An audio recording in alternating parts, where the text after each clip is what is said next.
சிந்து இந்த கல்யாணத்தை நிறுத்துறதுக்கு ஏதோ பிளான் போட்டுட்டு இருந்தாங்க. ஆனா அவங்கள கடத்திட்டாங்க.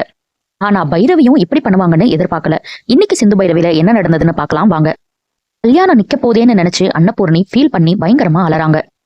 பைரவியும் சிவாவும் ஊர் ஃபுல்லா சிந்துவை தேடிக்கிட்டே இருக்காங்க. பைரவி எல்லா இடத்துலயும் தேடிட்டு, சிந்து என்கிட்ட ஒரு வார்த்தை சொல்லியிருக்க கூடாதா, என்கிட்ட சொல்லியிருந்தா இந்த கல்யாணத்தை எப்படியாவது நிறுத்தியிருப்பேனே, லாஸ்ட் டைம்ல இப்படி பண்ணிட்டேன்னு மனசுக்குள்ளேயே நினைக்கிறாங்க. ஆறுமுகத்துக்கிட்ட அன்னபூர்ணி, நீ கல்யாணம் வேணாம் தான் சொன்ன, நான் தான் வற்புறுத்தி எல்லாம் பண்ணேன், இப்படி ஆயிடுச்சேன்னு ஃபீல் பண்றாங்க. போய் குருக்கள் கிட்ட, இன்னும் எதுக்கு ஓதிட்டு இருக்கீங்க, கல்யாணம் தான் நின்னு போச்சே, பொண்ணுதான் ஓடி போயிட்டாலே அப்படின்னு சொல்லிட்டு போறாங்க. சிவா ஊரெல்லாம் தேடி சிந்துவை காணான்னு மண்டபத்துக்கு வந்தாரு. சிவாவை பார்த்துட்டு பொண்ணு கிடைச்சாலான்னு அன்னபூர்ணி கேட்க, இல்லைன்னு சொன்னோன்னு நொந்து போயிடுறாங்க அன்னபூர்ணி. இந்த கல்யாணம் நடக்கலைன்னா என் கருமாதி தான் நடக்கும்னு ஃபீல் பண்ணி அலறாங்க. என் பொண்ணு எங்கேயும் போயிருக்க மாட்டா, இந்த கல்யாணம் நடக்கும்னு மறுபடியும் சத்யராஜ் சொல்றாரு.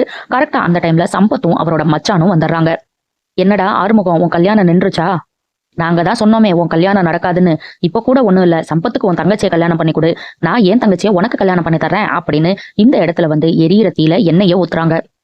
தோட உன் கல்யாணம் 4வது தடவை நிக்குது, இனி இந்த ஜென்மத்துக்கு உனக்கு கல்யாணம் நடக்க போறது கிடையாது, உனக்கெல்லாம் வெக்கமாவே இல்லையாடா அப்படின்னு கேக்குறாங்க. பத்தாக்குறைக்கு சிந்து ஓடி போயிட்டா அப்படின்னு சிந்துவை பத்தியும் தப்பா பேசுறாங்க. ஆறுமுகம் அடிக்க போயிடுறாரு அவங்க 2 பேத்தையும். உடனே இந்த ட்விஸ்ட நம்ம எதிர்பார்க்கலையே, ஆறுமுகம் இவங்க 2 பேத்தையும் வெட்டி சாச்சிட்டு ஜெயிலுக்கு போயிட்டா எல்லாமே நமக்கு தான் அப்படின்னு சைட்ல பேசிட்டு இருக்காங்க. ஆறுமுகம் அடிக்க போனதுக்கு எல்லாருமே தடுத்து நிறுத்துறாங்க. ஆனா ஆறுமுகம் கேட்கற மாதிரி இல்ல. சிந்து என்ன கல்யாணம் பண்றா பண்ணல அதை பத்தி எனக்கு கவலை கிடையாது, ஆனா அந்த பொண்ணோட நடத்தைய பத்தி தப்பா பேசாதீங்கன்னு ஓங்கி அறைய பாக்குறாரு. எல்லாரும் தடுத்துறாங்க.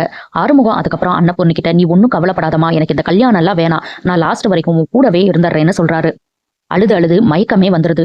சிவா உடனே பார்த்துட்டு, பேனிக் அட்டாக் தான் வந்திருக்கு, நான் போய் இன்ஜெக்ஷன் எடுத்துட்டு வரேன்னு சொல்லி அவசரமா இன்ஜெக்ஷன் எடுத்துட்டு வந்து போடுறாங்க. சத்யராஜ் எல்லாத்தையும் பார்த்துட்டு, இந்த கல்யாணம் கண்டிப்பா நடக்கும்னு சொல்றாரு.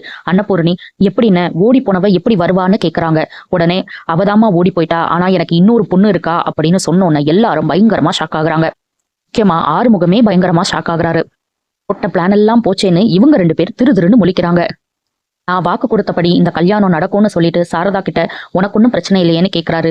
நீங்க என்ன முடிவெடுத்தாலும் எனக்கு சரின்னு அவங்க சொல்லிடுறாங்க. பேசி முடிச்சதுக்கு அப்புறம் பைரவி வர்றாங்க. சிந்துவை எங்கேயுமே காணாம்பா, எல்லா இடத்துலயும் தேடிட்டேன், எனக்கு ரொம்ப பயமா இருக்கு அப்படின்னு சொல்றாங்க. உங்க அக்கா இப்படி பண்ணிட்டு போயிட்டாலேமா, கல்யாணத்துல இஷ்டம் இல்லைன்னு என்கிட்ட ஒரு வார்த்தை சொல்லியிருந்தா ஏதாவது நான் பண்ணிருப்பேனே, இப்படி கழுத்தறுத்துட்டு போயிட்டாலே, என் பொண்ணு என் வார்த்தையை மீற மாட்டான்னு நினைச்சேன், இப்படி எல்லாரும் முன்னாடியும் தலைக்குனிய வச்சுட்டாலேன்னு ஃபீல் பண்ணி பைரவி கிட்ட பேசுறாரு. உன்கிட்ட ஒண்ணு பேசணும் வாமான்னு தனியா கூட்டிட்டு போறாரு. நான் கொடுத்த வாக்க காப்பாத்தாம இந்த மண்டபத்தை விட்டு என்னால வரவே முடியாதுமா, அப்படி வரணும்னா என் பொணம் தான் வரும் அப்படின்னு சொல்றாரு. உங்க அக்காவால போன மானம் உன்னாலதாமா திரும்ப வரும், நீ ஆறுமுகத்தை கல்யாணம் பண்ணிக்கணுமா, உன்னை குலசாமியா நினைச்சு வேண்டி கேக்குறேன், இதை ஒண்ணு மட்டும் பண்ணுமா அப்படின்னு கேக்குறாரு. என்னப்பா நீங்க இப்படி பண்றீங்க, எவ்வளவு கனவோட படிச்சுட்டு இருக்கேன்னு உங்களுக்கு தெரியாதா? சின்ன வயசுல இருந்து ஆசைப்பட்ட எல்லாத்தையும் செஞ்சீங்க, படிக்க வச்சீங்க, ஆனா இவ்வளவு வெளிச்சத்தை கொடுத்துட்டு கண்ணை பறிக்கிற மாதிரி இந்த கல்யாணத்தை பண்ணிக்க சொல்றீங்களே, சிந்து பண்ண தப்புக்கு நான் எப்படி தண்டனை அனுபவிக்க முடியும்? என்னால இந்த கல்யாணத்துக்கு ஒத்துக்கவே முடியாதுப்பா, நான் ஆரம்பத்துல இருந்து உங்ககிட்ட சொல்லிட்டே தானே இருந்தேன், சிந்து எதுவுமே பேச மாட்டேங்கிறான்னு, நீங்க தானே இதை கண்டுக்கல அப்படின்னு சொல்லிட்டு போறாங்க. கல்யாணம் பண்ணிக்க முடியாதுன்னு அந்த இடத்த விட்டு நகர்ந்துடுறாங்க. ஆனா சத்யராஜ் வர்ற மாதிரி இல்ல, ரொம்பவே ஃபீல் பண்ணி அலறாரு. இதோட இன்னைக்கு எபிசோட முடிச்சுட்டாங்க. அடுத்த வாரம் பைரவி கால்லயே போய் விழுந்துடுறாரு. ஊர்ல ஆல்ரெடி எங்க வளர்ப்பை பத்தி தப்பா பேச ஆரம்பிச்சுட்டாங்கம்மா, என்னால அந்த பேச்செல்லாம் வாங்கிட்டு வாழவே முடியாது, நீ ஆறுமுகத்தை கல்யாணம் பண்ணிக்கிறேன்னு சொல்லுமா, இந்த கல்யாணம் நடக்கலைனா என்ன நீ உயிரோடவே பார்க்க முடியாதுன்னு சொல்றாரு. இனி என்னெல்லாம் நடக்க போகுது, சிந்து வந்தா என்ன நடக்க போகுதுங்கிறத நம்ம பொறுத்திருந்து பார்க்கலாம். அடுத்தடுத்து சிந்து பைரவில என்ன நடக்குதுன்னு தெரிஞ்சுக்க சப்ஸ்கிரைப் பண்ண மறந்துடாதீங்க.